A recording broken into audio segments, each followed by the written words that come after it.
Paradi ini meninggalnya tahun berapa? 2012 ya.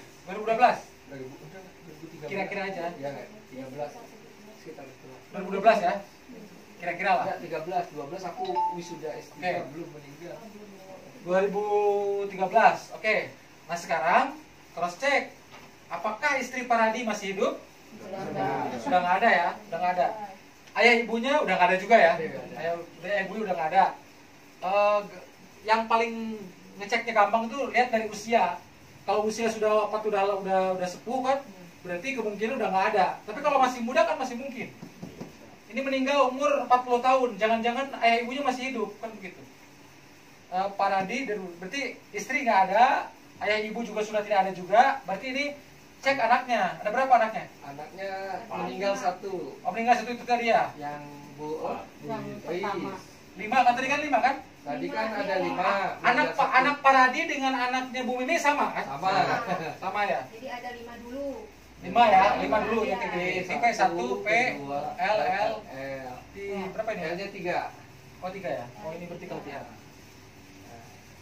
Oh cuma yang pertama ini udah meninggal duluan ya? Tadi ya? Meninggal tadi Bu Is. Oh iya, 2007. 2007. Oke. Nah sebetulnya begini, kasus seperti ini adalah pertama, yang ini P1 sudah tidak dihitung lagi. Kenapa tidak dihitung? Karena ini sudah meninggal lebih dulu daripada Paradi. Ingat rumusnya, ahli waris itu masih hidup saat almarhum wafat. Itu prinsipnya. Nah, yang ini ya. Jadi kalau kasus seperti ini laki-laki 3, perempuan 1, sebetulnya warisan sudah selesai. Karena ada laki-laki ya. Ada laki-laki.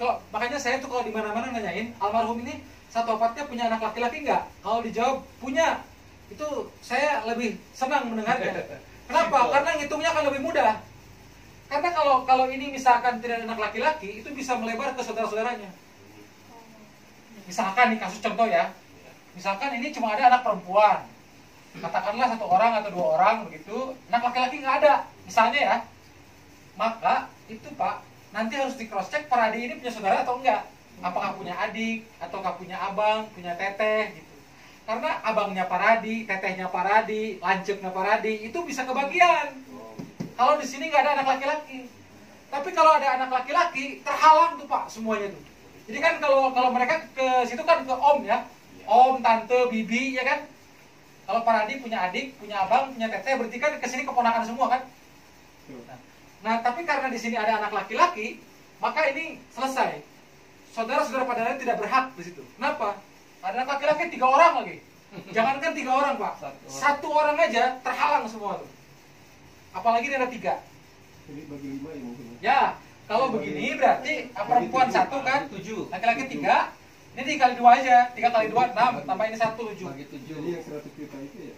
Jadi Apa? harta Pak Radi itu Yang yang 100 juta ditambah 200 juta. Kan ada Nah sekarang karena Paradi ini persoalannya lebih rumit, jadi begini. Pertama, tentukan dulu harta Paradi. Setelah itu kemudian dihitung jatah dari sini. Iya. Jatah dari sini tadi berapa? Tadi kan berarti kan 100 juta ya. Ini kan 100 juta. Berarti nih, Paradi nih 100 juta tambah berapa tadi? 100 juta juga. Berapa ini? 100 juga. 100 juta ya? 100 juta juga. Oke, nah ini kan warisan dari sini. Ditambah hartanya Paradi. Harta Pak Radi 500 juta, jadi 700 juta. Kan enak bagi 7. Ya benar. Banyak belinya. Harta pribadi Paradinya misalnya 500 juta. Nah, jadi 700 juta. Total kan 700 juta, gampang ngebagiinnya ke sini. Ini kan dibagi 7. Ya, berarti yang perempuan dapat 100 100, juta, 200. Ini 100 juta, 200. Itu cara baginya. Isi pakai bank itu. Nah, sekarang begini. Sekarang kalau muncul persoalan, ya, kalau muncul persoalan begini, sebetulnya yang tadi saya jelaskan itu sudah selesai sebetulnya, sudah selesai. Tadi kan tadi muncul misalnya pertanyaan begini, Pak, bagaimana kalau Paradi ini punya cucu, misalnya, cucu dari jalur manapun, apakah dari sini, dari jalur manapun? Sebetulnya Pak, kalau dari hukum Islam, ini sudah selesai warisannya. Cucu itu dari jalur manapun tidak kebagian. Kenapa? Karena sudah terhalang Pak. Dia mau cucu, nih ya, mau cucu dari sini, mau dari sini, dari sini, dari jalur manapun semuanya terhalang karena udah ada anak laki-laki. Habis di sini. Dari hukum waris selesai. Nah, tetapi gini Pak, kan kadang ada misalnya hal-hal lain di luar itu. Maka kalaupun misalnya ada cucu di sini dari jalur manapun, itu terserah pada kebaikan mereka. Kebaikan yang ini. Terserah mereka. Sifatnya hibah, wakaf, atau Hibah. Hibah. Hibah. Kalau sudah ada di tangan mereka itu hibah. Jadi gini, warisannya bagikan dulu kepada mereka, yang tadi 700 juta ini kepada mereka. Nanti kalau bisa ada pertimbangan lain, ini misalnya cucu gimana, pokoknya siapapun ya, maka ini terserah mereka Pak. Itu hasil musyawarah mereka. Jadi kalau bahasa kasarnya gini, mereka mau ngasih boleh, nggak ngasih juga nggak apa-apa, nggak ada kewajiban sebetulnya. Tapi kan ini terserah mutlak mereka. Kalaupun misalnya mereka mau memberikan hibah kepada cucu dari jalur manapun, begitu terserah mereka. Dan ini tidak boleh dibuat kesepakatan yang memaksa, nggak boleh. Misalkan begini, ini kan 4 orang. Misalkan 4 orang, kata 4 orang ini, udahlah, kita sepakati aja yuk, kita bagi aja nih. Ini kan Pak Adi ini kan punya cucu nih dari jalur manapun. Udahlah kita bagi gitu. Nah itu dibuat kesepakatan nggak boleh. Kenapa? Kenapa nggak boleh? Karena dikhawatirkan ada yang terpaksa. Nggak boleh.